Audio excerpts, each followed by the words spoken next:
भाई जब पैसा आज है, सड़कें सुंदर सुंदर आज है, और घर अच्छे सुंदर पक्के मकान पत्थर लगे हुए आज है, तो आज सुखी होना चाहिए था सबको या दुखी होना चाहिए था? बताओ। सुखी होना चाहिए था, पर दुखी है। क्यों माता जी? हाँ, इसलिए दुखी हैं क्योंकि पहले भले ही घर कच्चे होते थे, भले ही रास्ते कच्चे रहे, पर उन घरों में रहने वाले, उन रास्तों पर चलने वाले लोग बोल दो जरा, पक्के होते थे। और वो पक्के कैसे थे? वो वायदों के पक्के थे कि रघुकुल रीत सदा चली आई, प्राण जाए पर। जो कह दिया सो कह दिया, अगर वचन दे दिया तो फिर अपने वचन को निभाने के लिए प्राण भी त्यागने पड़ जाए तो बोलो कोई चिंता। अगर किसी बुजुर्ग ने, किसी नौजवान ने किसी महिला को बहन कह दिया या बेटी कह दिया तो जिंदगी बीत जाती थी, पर बहन और बेटी का रिश्ता बोल दो समाप्त नहीं होता था।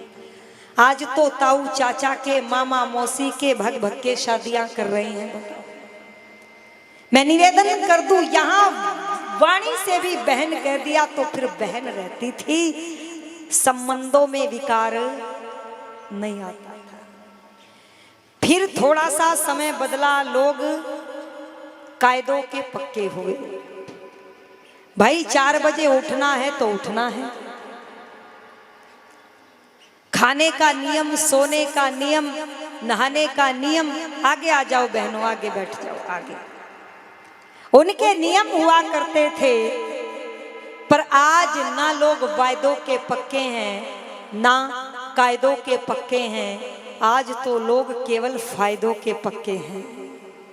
अगर आपका फायदा और हमारा फायदा आपस में है तो संबंध जुड़े रहेंगे। अगर फायदा नहीं है, लाभ नहीं है, तो हम आपको जानते और आप हमें जानते नहीं। कुछ फोन नंबर तो फोन में इसलिए है कि पता नहीं कब जरूरत पड़ जाए। जरूरत ना पड़े तो फिर हमें किसी की आवश्यकता नहीं। हमारे घरों में आज डिनर सेट है, टी सेट है, स्पून सेट है, और निवेदन कर दूं सोफा सेट है, डाइनिंग टेबल का सेट है, सब कुछ सेट है। पर ये जो माइंड हमारा होता था बोल दो आज ये अपसेट है, ये सेट नहीं है। छोटे छोटे बच्चों से पूछो, बोले जी टेंशन में हूं, बस मुझे मत छेड़ना। टेंशन में, ये टेंशन नाम की बला को कोई पहले जानता भी नहीं था। क्यों? त्याग होता था जीवन में, त्याग, समर्पण हुआ करता था। अरे जिन श्री रामचंद्र महाराज के चित्र आप घरों में लगाते हो, या मैं कह दूं अखंड रामायण के पाठ जिनके कराते हो, एक नहीं बल्कि 4 बार उन्होंने सिंहासन को ठोकर मार दी लोगों, पर सुख सुविधाओं को भोगने के लिए मानवता का पतन नहीं किया। सबसे पहले नंबर पर पुष्य नक्षत्र में पिता ने घोषणा की थी, मेरे पुत्र श्री राम को क्या मिलेगा? सिंहासन मिलेगा। परंतु कैकेयी माता ने अपने वचनों के द्वारा राजा दशरथ को बांध करके सिंहासन की जगह 14 वर्ष वनवास दे दिए। चाहते तो राम तलवार भी उठा सकते थे। क्यों बहनों? आ जाओ, आगे बढ़ो, आगे। डर डर के पीछे क्यों बैठती हो? हमारे में कांटे थोड़े ही लगे हैं, इतने पीछे बैठी हो। आगे आओ, पीछे जगह नहीं है फिर भी उसी की कमर में घुटना मारेगी, वहीं बैठेगी। आगे आ जाओ, आओ मेरी बहनों। दुनिया आगे बढ़ रही है, पिपाड़ की माताएं पीछे पीछे हट रही है। देखो बहुत सुंदर, समझ गई मेरी बहन, अब उठ करके आगे आई। तुम भी आओ बेटा, तुम भी आगे बढ़ो। तुम जो पीछे आएगा वो बैठेगा ना पीछे, तुम पहले आई हो तो आगे बैठो। धन्यवाद। आओ, आप भी आओ। देखो तो मैं आपको कितनी सुंदर दिखती है, आप हंसती हुई, और आप दूर बैठ गई, मुझे दिखाई नहीं दे रही। आओ बैठो। मैं निवेदन कर रही थी मेरी बहनों, राम यदि चाहते तो तलवार उठा सकते थे, राम यदि चाहते तो मुकदमा भी लड़ सकते थे, या नहीं? और माता कौशल्या ने थोड़ी कहा था, कैकेयी ने कहा था, लेकिन फिर भी चक्रवर्ती साम्राज्य को ठोकर मार करके 14 वर्षों के लिए वनों में चल पड़े। ये पहला नंबर था। जब वहां से निकले, श्रृंगेरपुर में पहुंचे तो वहां का राजा, निषाद जाति का राजा जिसका नाम था गुहू, उसने राम से आग्रह किया था, आप मेरे प्रिय मित्र हैं, मैं आपकी सेवा में तत्पर हूं, ये पड़ा है सिंहासन मेरा खाली, मैं उतर जाता हूं इस सिंहासन से, हे राम आप इस सिंहासन पर विराजिए और मैं आपका सेवक बनकर के आपके चरणों की सेवा करता रहूंगा। ऐ लोगों, वनवास तो अयोध्या से मिला था, यदि राम चाहते तो निषाद राज के सिंहासन पर आसीत हो सकते थे। और मैं समझती हूँ संसार के लोग इसमें कोई बुराई भी देखने वाले नहीं थे, परंतु राम ने कहा 14 वर्ष पिता की आज्ञा है, वनों में रहना है तो वनों में ही रहूंगा, अपने पिता की यश और कीर्ति को धूमिल होने नहीं दूंगा। अब तीसरा नंबर, जब सुग्रीव से मित्रता हुई, बाली का वध किया, तो बोल दो किष्किंधा का सिंहासन सुग्रीव का होना चाहिए या राम का होना चाहिए? राम का होना चाहिए।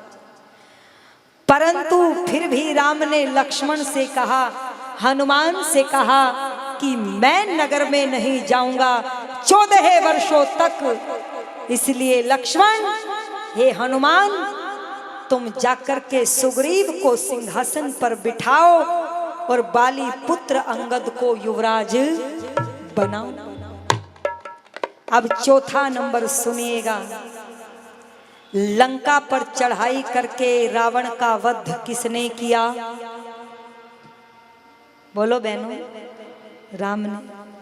और लंका के सिंहासन पर किसे बिठाया? विभीषण को, जबकि लंका के राज गद्दी पर अधिकार किसका था? राम का। ये है मेरी संस्कृति। मैं निवेदन कर दूं आपके बीच में, एक नहीं, दो नहीं, तीन नहीं, लोग कहेंगे भाई के लिए भाई तो ठोकर मार सकता है। आज भी कुछ ऐसे भाई हैं जो भाई के लिए, अपने भाई के लिए कुछ ना कुछ छोड़ देते हैं। पर जीता जिसने, युद्ध किसने किया, तैयारी किसने की, और फिर जाकर के किसी और को सिंहासन पर बिठा देना, याद रखना ये त्याग कम नहीं। और ये त्याग केवल आपको भारत के महापुरुषों का ही देखने को मिल सकता है लोगों। इसलिए पहले लोग सुखी थे, क्योंकि उनके अंदर की जो खोपड़ी थी वो असंतुष्ट नहीं थी, संतुष्टि से भरी हुई थी। निवेदन आपके बीच में कर दूं, इतना ही नहीं, अब 5वीं बार का त्याग भी सुन लेना। जब लंका को जीत करके और विभीषण ने पुष्पक विमान के द्वारा वापस भेज दिया अयोध्या में, तो ऋषि भारद्वाज के आश्रम में आकर के राम ने हनुमान को भरत के पास भेजा और जाकर के कहा, जरा देखो तो सही, यदि भरत के मन में लेश मात्र भी सिंहासन को भोगने की ख्वाहिश है तो राम यहीं से लौट करके पुनः वनों में चला जाएगा। अधिकार होते हुए भी जो अधिकारों की बात ना करे उसको कहते हैं श्री राम। अरे हनुमान जी जब अयोध्या नगरी में आए, सिंहासन देखा खाली पड़ा, कोई बैठा नहीं। मंत्रियों से पूछा, सेवकों से पूछा, अयोध्या के राजा भरत कहाँ हैं? सेवक कहते हैं कौन भरत, कौन अयोध्या का राजा? अयोध्या का राजा भरत नहीं है। अयोध्या नगरी में हनुमान जी ने घूम करके पूछा, अयोध्या के राजा भरत कहाँ है? बोले किसने कहा आपको कि अयोध्या के राजा भरत है? अरे अयोध्या के राजा तो श्री रामचंद्र है, भरत तो केवल उनका दास बन करके धरोहर के रूप में संरक्षण कर रहा।